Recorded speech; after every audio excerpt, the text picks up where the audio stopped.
आज रायसेन में नेशनल लोक अदालत का आयोजन किया गया, जिसमें कई पेंडिंग केसों का निराकरण किया गया। जिला विधिक सेवा प्राधिकरण के सचिव एवं माननीय न्यायाधीश राजीव राव गौतम ने जानकारी देते हुए बताया कि इस लोक अदालत का अच्छा प्रतिसाद मिला है।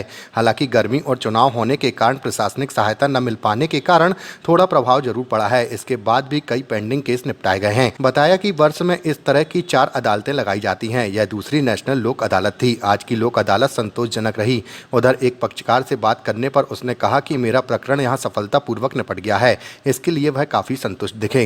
द्वितीय नेशनल लोक अदालत का आयोजन किया गया है। इस नेशनल लोक अदालत में रायसेन जिले से criminal compoundable case, NI act के 138 के case, bank recovery cases, MACT के केसेस और इलेक्ट्रिकल बिल्स वगैरह और सिविल केसेस, फैमिली कोर्ट के केसेस, अन्य सिविल केसेस जो राजीनामा युक्त प्रकरण हैं उनको रखा गया है। हमारे पूरे ज़िले में 24 खंडपीठ का निर्माण किया गया था। इन केसों में कुल मिलाकर के 2825 केस रेफर किए गए थे और इसके अलावा जो प्री लिटिगेशन केसेस होता है जिसमें NI एक्ट के केसेस, बैंक रिकवरी केसेस और 135 MPEB के केसेस, नगर पालिका के केसेस रखे गए थे। प्री लिटिगेशन केसेस में 11,870 केसेस रखे गए हैं। इन सभी केसों में अभी जो 3 बजे की स्थिति है, जिसमें लगभग 350 केसेस जो लिटिगेशन वाले हैं, जो पेंडिंग केसेस हैं, उनका निराकरण हो चुका है और प्री लिटिगेशन केसेस में भी करीब 1200 केसेस का निराकरण हो गया है और निश्चित अमाउंट का अभी कुछ आना बाकी है। तो इस तरह से पिछली जो लोक अदालत रही उससे इस लोक अदालत में काफ़ी सफल रहे हम। और जो लिटिगेशन है, जो पेंडेंसी है, उसके अकॉर्डिंग अगर परसेंटेज पे देखा जाए तो हम लोग लगभग 10% से भी ज़्यादा निराकृत कर चुके हैं और अभी पूर्ण होने की बहुत संभावना है। सर, ये नेशनल लोक अदालत साल में कितनी बार लगती है?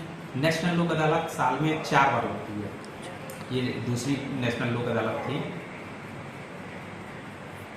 गर्मी का या चुनाव का कोई इस पर प्रभाव पड़ा है सर क्या? हाँ, गर्मी का, चुनाव का बहुत प्रभाव पड़ा है। हमारे रायसेन जिले में जो ये लोकसभा का चुनाव है, ये 2 चरणों में इसी जिले में हो गया है, इसलिए इसका काफ़ी प्रभाव पड़ा है।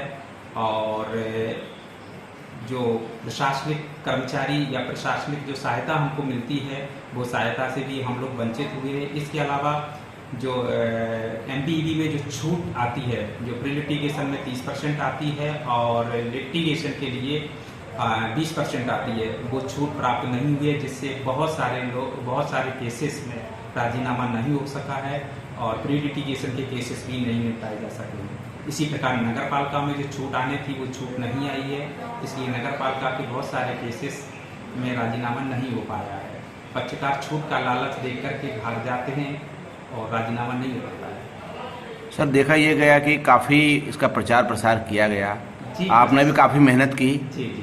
तो इसका थोड़ा सा आपको परिणाम क्या, आप इससे संतोषजनक मिला आपको या थोड़ा सा आप? हाँ, ये ऐसा तो चलता ही रहता है। कहीं के प्रशासनिक सुविधाएं हैं और प्रशासनिक असुविधाएं हैं कि चुनाव वगैरह वो भी होना है, लेकिन हमने जितना हमारे जजेस टीम ने जितना कोशिश की है उसका परिणाम अच्छा मिला है। दूसरी बात कि यहाँ पर लिटिगेशन भी कम है, पेंडेंसी बहुत कम है। उस पेंडेंसी का देखें, जो परसेंटेज देखते हैं। आप नेशनल लोक अदालत में काहे के लिए आए हैं? एक लंबित प्रकरण चल रहा था हमारा जी। आज जो इसमें विधिवत राजीनामा हुआ है, दोनों सामंजस्य निपट गया। क्या नाम है आपका? सोबरन सिंह रघुवंशी। गांव का नाम क्या है आपके? गोदावरी। अदालत का रायसेन में अदालत आयोजित की गई थी। इसके बाद यहाँ पर काफ़ी प्रकरण निपटाए गए। हमने आदरणीय महोदय न्यायाधीश जी से बात की, उन्होंने बताया कि काफ़ी संतोषजनक ये काम हुआ। हाँ, थोड़ा सा गर्मी और चुनाव का जरूर प्रभाव पड़ा। मैं राकेश जैन, रायसेन।